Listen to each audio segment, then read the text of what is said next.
Depois vamos todos de pé abrir a Bíblia para a leitura do texto sagrado. No Evangelho segundo Lucas, capítulo número 2, nós vamos ler a partir do versículo 21. Evangelho segundo Lucas, capítulo 2, a partir do verso 21, vamos ler até o verso 38. Lucas 2, 21, diz assim a palavra de Deus: completados 8 dias para ser circuncidado o menino, deram-lhe o nome de Jesus, como lhe chamara o anjo, antes de ser concebido. Passados os dias da purificação dele, segundo a lei de Moisés, levaram-no a Jerusalém para o apresentarem ao Senhor, conforme o que está escrito na lei do Senhor: todo primogênito ao Senhor será consagrado, e para oferecer um sacrifício, segundo o que está escrito na referida lei, um par de rolas ou 2 pombinhos. Havia em Jerusalém um homem chamado Simeão, homem este justo e piedoso, que esperava a consolação de Israel, e o Espírito Santo estava sobre ele. Revelara-lhe o Espírito Santo que não passaria pela morte antes de ver o Cristo do Senhor. Movido pelo Espírito, foi ao templo, e quando os pais trouxeram o menino Jesus para fazerem com ele o que a lei ordenava, Simeão o tomou nos braços e louvou a Deus, dizendo: agora, Senhor, podes despedir em paz o teu servo, segundo a tua palavra, porque os meus olhos já viram a tua salvação, a qual preparaste diante de todos os povos, luz para a revelação aos gentios e para a glória de teu povo de Israel. E estavam o pai e a mãe do menino admirados do que dele se dizia. Simeão os abençoou e disse a Maria, mãe do menino: eis que este menino está destinado tanto para a ruína quanto para levantamento de muitos em Israel, e para ser alvo de contradição. Também uma espada traspassará a tua própria alma, para que se manifestem os pensamentos de muitos corações. Havia uma profetisa chamada Ana, filha de Fanuel, da tribo de Aser, avançada em dias, que vivera com seu marido 7 anos desde que se casara, e que era viúva de 84 anos. Então, esta não deixava o templo, mas adorava noite e dia em jejuns e orações, e chegando naquela hora, dava graças a Deus e falava a respeito do menino a todos os que esperavam a redenção de Jerusalém. Amém. Pai, obrigado, Deus, pela palavra que o Senhor deixou registrada para nós. Ela é o nosso alimento, ela traz direção, verdade para a nossa vida, verdade que liberta de conceitos errados, de procedimentos errados, verdade que, se conhecida, traz libertação. E nós queremos, esta noite, ouvir a Tua palavra, receber as Tuas verdades e viver através dessa palavra, Pai, porque ela pode gerar vida em cada um de nós.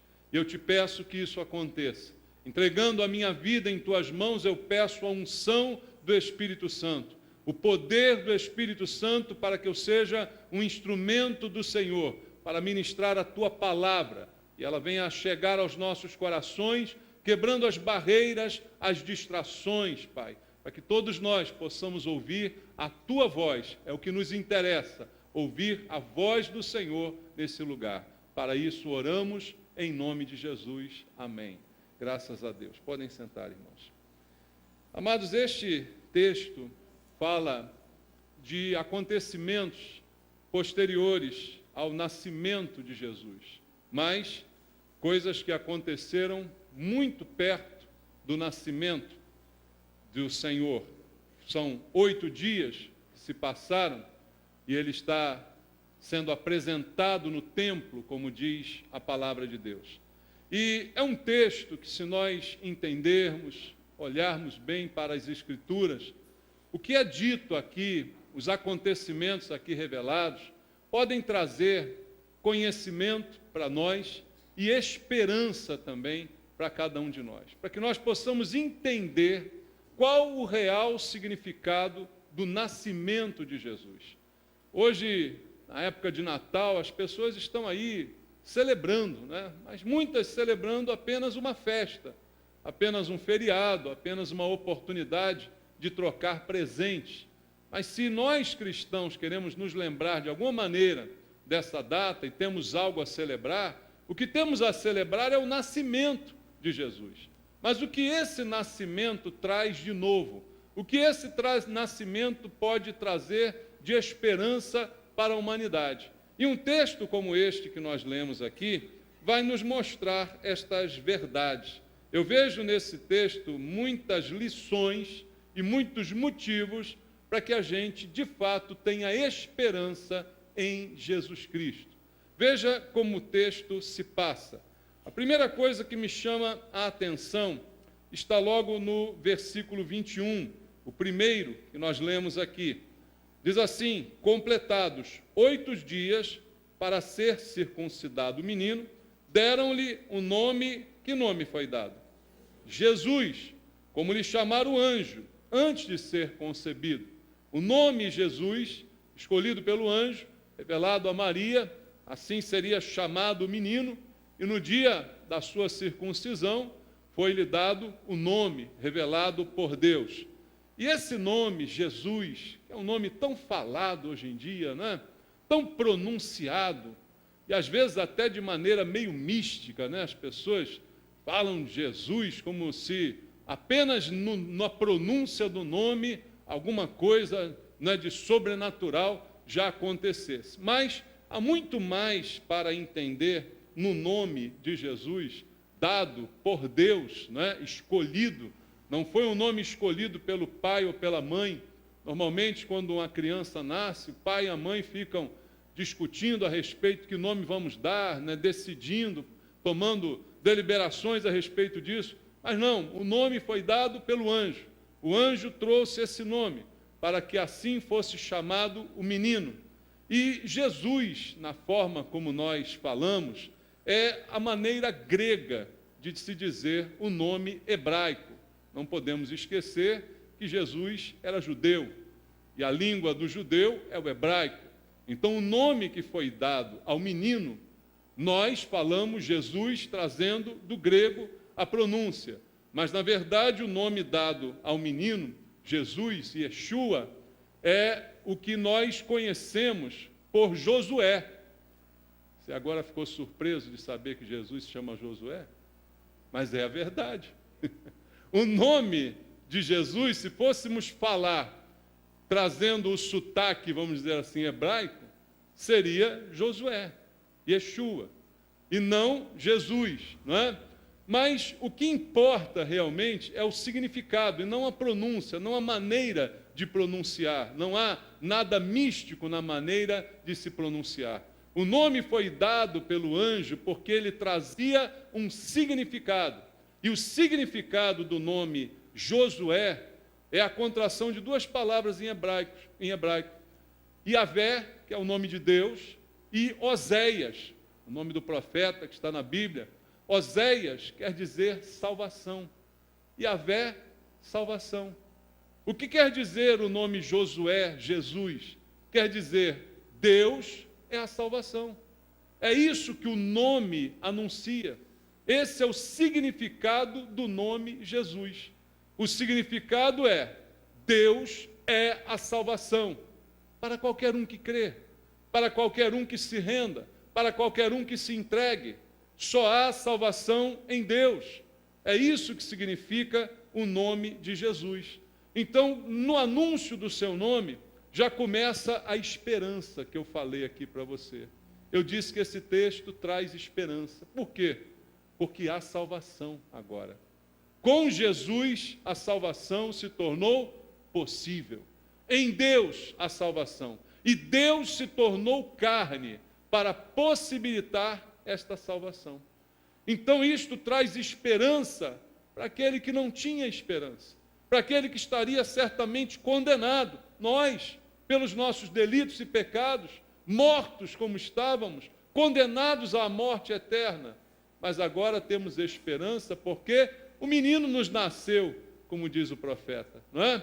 O Deus que veio salvar, Deus é a salvação, nasceu e está agora disponível para todo aquele que crê. Esse texto começa nos dando esta esperança. Mais adiante, no versículo 24, há outra coisa interessante de se destacar. Diz que, conforme o costume, eu vou ler a partir do 22, passados os dias da purificação deles, segundo a lei de Moisés, levaram-no a Jerusalém para o apresentarem ao Senhor. Esse era o costume, não é? Não há batismo, há apresentação. É parecido com o que nós fazemos hoje na igreja. Não batizamos as crianças, porque cremos que elas precisam crer para depois serem batizadas. Mas assim como esse exemplo, apresentamos ao Senhor no sinal de consagração, de entrega daquilo que Ele nos deu, que é o fruto do ventre, nós devolvemos, entregamos e consagramos. E assim aconteceu. Jesus foi levado para ser apresentado ao Senhor, conforme o que está escrito na lei do Senhor. Todo primogênito ao Senhor será consagrado. E mais, e para oferecer um sacrifício, segundo o que está escrito na referida lei. Qual o sacrifício? Um par de rolas ou 2 pombinhos. Esse era o sacrifício que José e Maria foram levar ao templo. Apresentar Jesus, consagrá-lo, entregá-lo, devolvê-lo ao Senhor, em sinal de gratidão, e, ao mesmo tempo, segundo o que determina a lei de Moisés, entregarem o sacrifício. E aqui há uma coisa muito significativa, porque o sacrifício descrito na lei está no livro de Levítico. Vamos ler?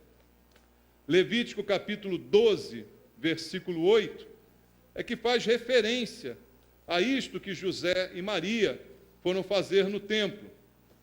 Diz assim Levítico 12, 8, mas se as suas posses não lhe permitirem trazer um cordeiro, tomará então 2 rolas ou 2 pombinhos, um para o holocausto e outro para a oferta pelo pecado. Assim o sacerdote fará expiação pela mulher e será limpa. Veja, o pombinho era o sacrifício de quem não tinha recursos para trazer um cordeiro. Se a pessoa tivesse recursos, se ela tivesse dinheiro, se ela tivesse uma situação financeira melhor, ela teria que oferecer um cordeiro. Mas caso os seus recursos não fossem suficientes para isso, caso ela estivesse na faixa da pobreza, como diz o texto aqui, ela apresentaria o sacrifício mais simples, de 2 pombinhas, 2 rolas ou 2 pombinhas, seriam apresentadas ao Senhor em sacrifício. O que isso tem de mais? Para mostrar para nós, irmãos, que o Salvador do mundo veio ao mundo numa família sem posses. O dono do universo, nasceu numa família sem recursos. Não nasceu em berço de ouro. Nasceu Jesus em berço de ouro? Muito pelo contrário. Nasceu numa manjedoura, no lugar onde os animais comiam. Não nasceu num palácio. E a família na qual ele foi inserido é uma família de necessitados, de pobres. Então isso identifica o Salvador como necessitado. Veja então, há salvação e há salvação para todos. Deus não faz acepção de pessoas. Começa mostrando isso através da família na qual ele veio. Uma família sem posses. Então, mostrando que a salvação é extensiva a todas as pessoas, independente da sua condição financeira, social, não importa. O próprio Senhor e Salvador veio ao mundo dessa forma. É um texto que nos dá esperança.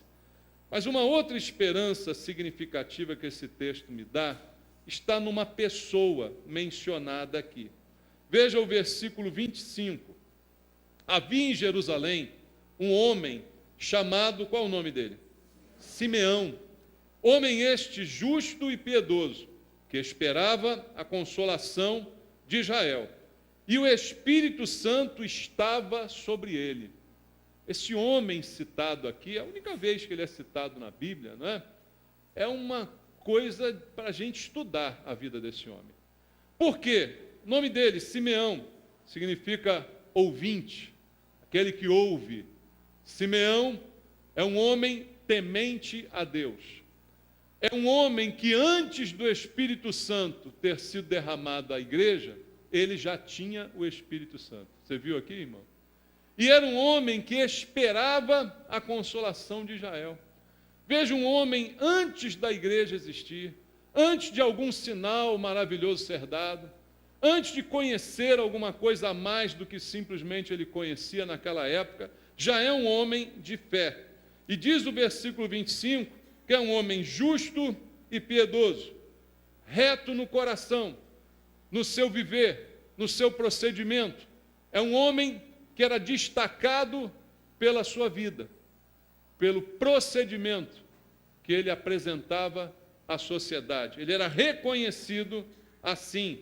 E vi também o verso 25 dizendo que ele tinha o Espírito Santo sobre ele, um homem cheio do Espírito Santo.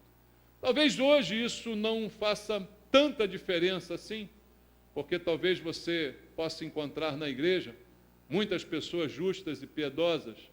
Talvez você possa encontrar na igreja muitas pessoas cheias do Espírito Santo. Mas naquela época, isso era muito significativo. Por quê, irmãos? Em que época veio Jesus? Numa época em que a religião em Israel não estava nada bem. Primeiro porque Israel está sob o domínio dos romanos. A religião está muito contaminada. A função sacerdotal estava se tornando uma função política. Tinha um envolvimento político dentro do templo. Tinha partidos dentro do templo, saduceus, fariseus. A religião estava vivendo um momento muito complicado.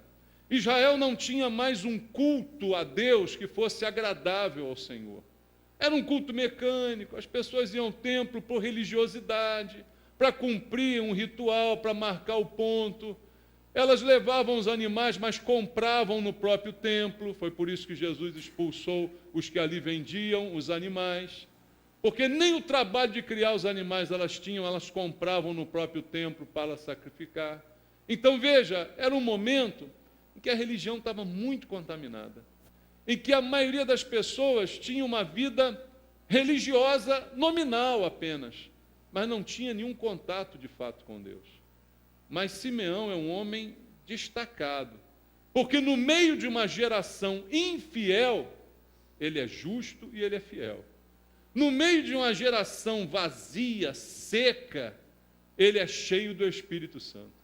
No meio de uma religiosidade morna, ele é um homem de visão fervoroso. Veja como isso é impactante, é significante, né? Porque o verso 26 diz assim: revelara-lhe o Espírito Santo que não passaria pela morte antes de ver o Cristo do Senhor, o Messias, a promessa de Deus para todos os judeus.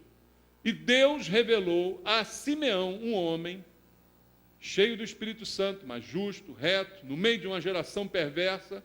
Deus revelou particularmente a ele: olha, você não vai morrer sem que os teus olhos vejam aquele que eu vou enviar, que é a promessa que todo judeu espera.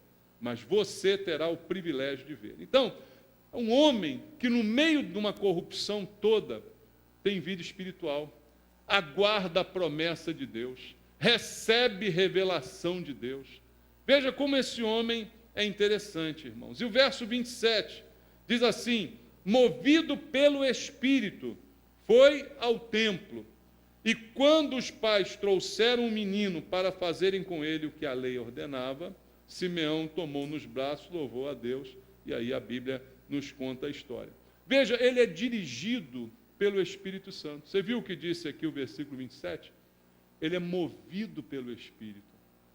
Isso no momento que Israel está daquele jeito, que o templo está daquele jeito, é uma exceção, irmãos. Simeão é um no meio de milhões. É um caso raro. Um homem com esses predicados. E o que acontece? Ele vai, então, no verso 28, toma nos braços o menino e começa a louvar a Deus no meio de todo mundo.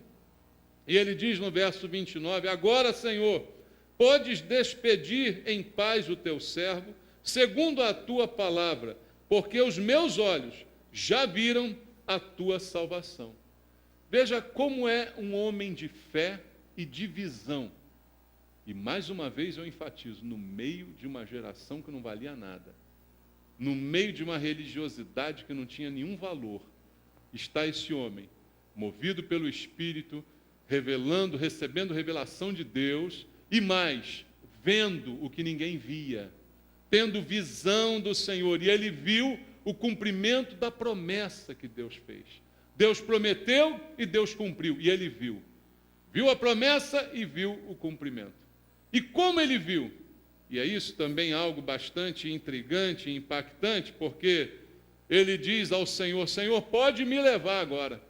Já estou pronto para morrer, porque os meus olhos viram o cumprimento da tua promessa. Os meus olhos viram a salvação que o Senhor prometeu. Eu posso ver com os meus olhos.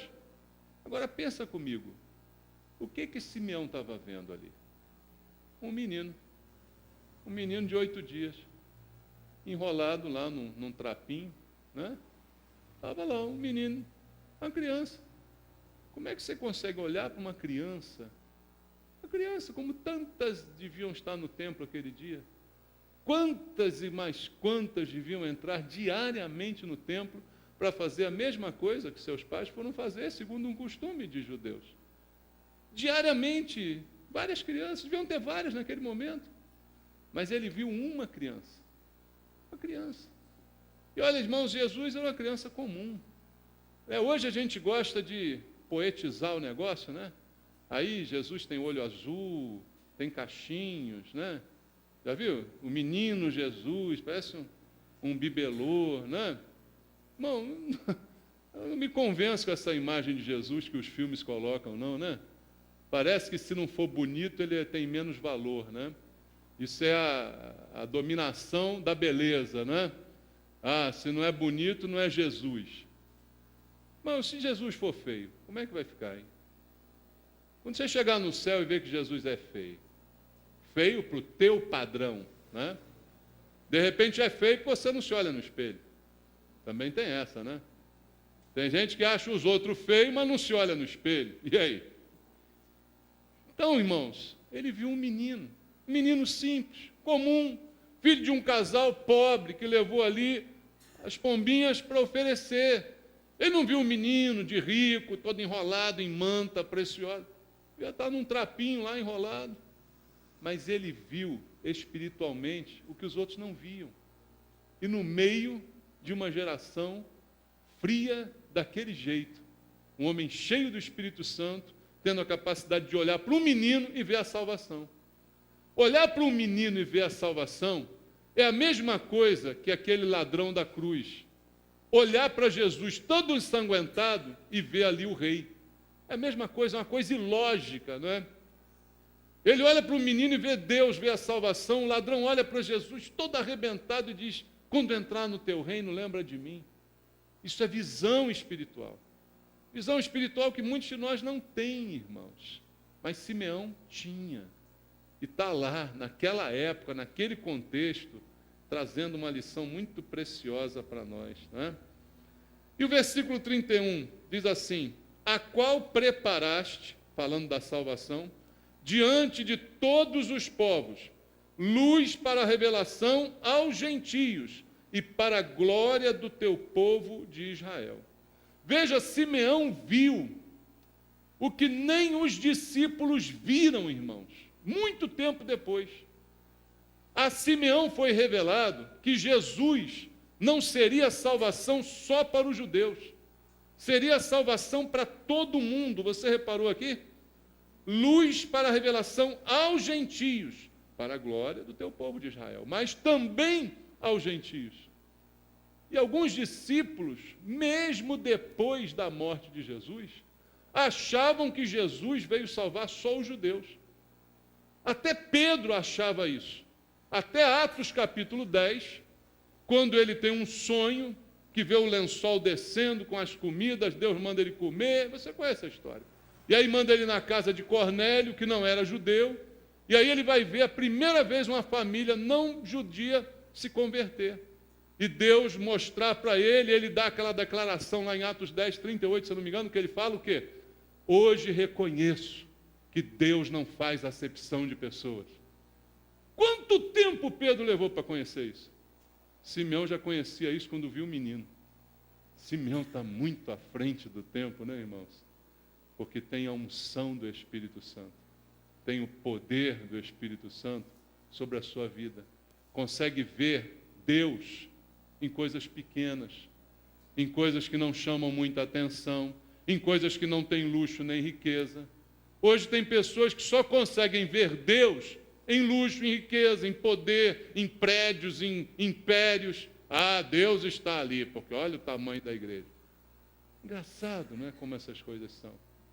Simeão está num templo todo contaminado por religião, por religiosos, mas ele consegue ver Deus no menino.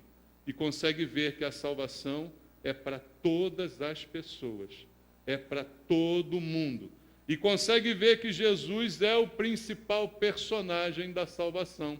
Versículo 33, ele diz: estavam o pai e a mãe do menino admirados do que dele se dizia. Até José e Maria, que já sabiam, ficaram surpresos com o que Simeão estava dizendo para eles. E Simeão não parou por ali, disse assim, olha, Simeão os abençoou e disse a Maria, mãe do menino: eis que este menino está destinado tanto para a ruína quanto para levantamento de muitos em Israel, e para ser alvo de contradição. Também uma espada traspassará a tua própria alma, para que se manifestem os pensamentos de muitos corações. Ele sabia tudo sobre Jesus, irmãos. E ele sabia que Jesus era o centro da salvação, era o centro da história. Ele sabia que Jesus dividiria a história antes e depois de Cristo. Ele sabia que Jesus seria a pedra fundamental da igreja. Ele sabia tudo que faria Jesus, que ia ser para salvar uns, mas também para condenar outros. Para alguns seria bênção, mas para outros seria maldição. Ele sabia que Jesus seria o marco divisório da história. Tudo isso Simeão sabia porque por Deus lhe foi revelado. E isso nos traz esperança também. Porque eu acredito, irmãos, que mesmo no meio de corrupção, e ainda há pouco eu falei para você que pode ser que ainda tenha muita gente reta e piedosa na igreja, muita gente cheia do Espírito Santo na igreja. Eu falei isso porque eu estou sendo otimista. Porque a verdade que nós estamos vendo na igreja não é essa. A verdade que nós estamos vendo na igreja chamada de Jesus, chamada evangélica, não é de retidão, não é de vida honesta, não é de gente cheia do Espírito Santo. Muito pelo contrário. A gente tem visto na igreja gente torta, desonesta, dizendo que é crente, não é? Tem visto gente dizendo que está cheio do Espírito Santo, na verdade está cheio de capeta. É o que a gente tem visto hoje. Então eu fui otimista quando eu falei assim para você. Mas o texto me dá esperança, porque se lá em Israel, naquela situação, podia ter gente como Simeão, eu acredito que hoje, na situação atual da igreja, Deus ainda pode levantar Simeão aqui. Amém? Você e eu ainda podemos ser como Simeão. Não nos contaminar com o meio aonde estamos. Sermos diferentes, mesmo no meio da podridão. Essa é a esperança que esse texto traz para mim. De saber que é possível. Que não é porque tudo está podre ao meu redor que eu tenho que ser podre também. Não é porque tudo está caído que eu tenho que estar no chão também. Você pode fazer diferença, entende? Você pode, basta que você seja cheio do Espírito Santo. Porque o mérito não é de Simeão. Simeão não tem mérito. Se ele fazia boas obras, se era um homem reto, isso é obrigação, irmão. Hoje a coisa está tão feia, quando a gente vê alguém fazendo uma coisa certa, a gente quer elogiar. E não tem que elogiar, fazer o certo é o mínimo que se espera de um cristão. Concorda comigo? Porque o que a gente faz de bom e tem a mais é o que o Espírito Santo dá. Então, ser bom e reto, ser justo, isso é obrigação do cristão. Agora, ser cheio do Espírito Santo é um privilégio. E aí faz a diferença, né, irmãos? Faz a diferença de se tornar diferente no meio de tanta podridão. Você encontra Simeão. E para não dizer que falamos só dos homens, tem uma mulher aqui nesse texto também. Para mostrar que tanto homem quanto mulher podem fazer diferença na sua geração. O texto fala também de Ana. Veja só, irmãos, versículo 36, diz assim: havia uma profetisa chamada Ana, filha de Fanuel, da tribo de Áser, avançada em dias, que vivera com seu marido 7 anos, desde que se casara. E verso 37 e 38 diz que era viúva de quantos anos? 84 anos. Esta não deixava o templo, mas adorava. Quanto tempo ela adorava? Noite e dia, em jejuns e orações. E chegando naquela hora, dava graças a Deus e falava a respeito do menino, a todos que esperavam a redenção de Jerusalém. Ana é outro exemplo maravilhoso, igual, semelhante a Simeão.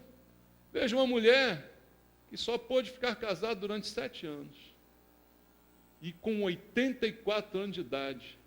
Não diz com que idade ela casou para a gente calcular quanto tempo ela estava viúva. Mas muito tempo de viuvez, porque só viveu com seu marido 7 anos. Muito tempo de viuvez. Não casou mais 3, 4, 5 vezes, né? Ficou lá, fiel. Agora meu marido é o Senhor. Agora eu estou no templo todo dia, toda hora. Agora estou orando, estou buscando, estou jejuando, estou louvando, estou cheio do Espírito Santo, estou profetizando. Essa é a vida de Ana. Ana é uma mulher dedicada ao Senhor, como diz o verso 37. Não deixava o templo, viúva há 84 anos, está lá, firme. O que mais? Adorava noite e dia, em jejum e oração. De adoração, de intercessão, de oração. Estava lá, Ana. Todo mundo podia conhecer aquela mulher no templo. Que ela está lá. O dia que você fosse no templo, você encontrava a Ana. Era mais fácil encontrar a Ana que o sacerdote. Irmão. A hora que você fosse naquele templo, você dava de cara com Ana. Com o sacerdote, talvez você não encontrasse. Mas Ana está lá. E fazendo o quê? Fofoca? Igual as crentes velhas que tem hoje nas igrejas? Não. Está orando, jejuando, louvando. Está falando mal dos outros, não, na igreja. Né, irmãs? Está aí. Ana está lá anunciando a palavra de Deus. Versículo 38 diz: chegando naquela hora, dava graças a Deus e falava a respeito do menino. Tudo que Simeão sabia, Ana sabia também. Porque é o mesmo Espírito.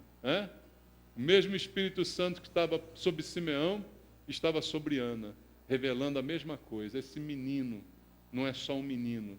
Esse menino é Jesus. Deus é salvação. Esse menino é o Salvador não só dos judeus, mas do mundo inteiro. E ela estava ali falando a respeito do menino a todos os que esperavam a redenção de Jerusalém. Ela está anunciando o Evangelho. É isso que ela está fazendo. O que é o Evangelho? A boa nova. Ela está dizendo, gente, está aqui o menino, olha, vocês que esperavam a redenção de Israel, chegou o dia. Está aqui, gente. A boa notícia é essa, nasceu o Salvador. Igual os anjos, quando cantaram no campo. Você lembra? As boas novas, novas de grande alegria. Nasceu o Salvador na cidade de Davi. Ana está ali declarando isso, irmãos. Declarando o Evangelho. O Evangelho é essa boa nova, essa boa notícia. Olha, agora tem salvação, agora tem oportunidade, agora nós fomos visitados por Deus. Isso é possível, mesmo no meio da corrupção. Tem Ana, tem Simeão, tem o Espírito Santo agindo na vida daquele que se dispõe a fazer a vontade de Deus, irmãos.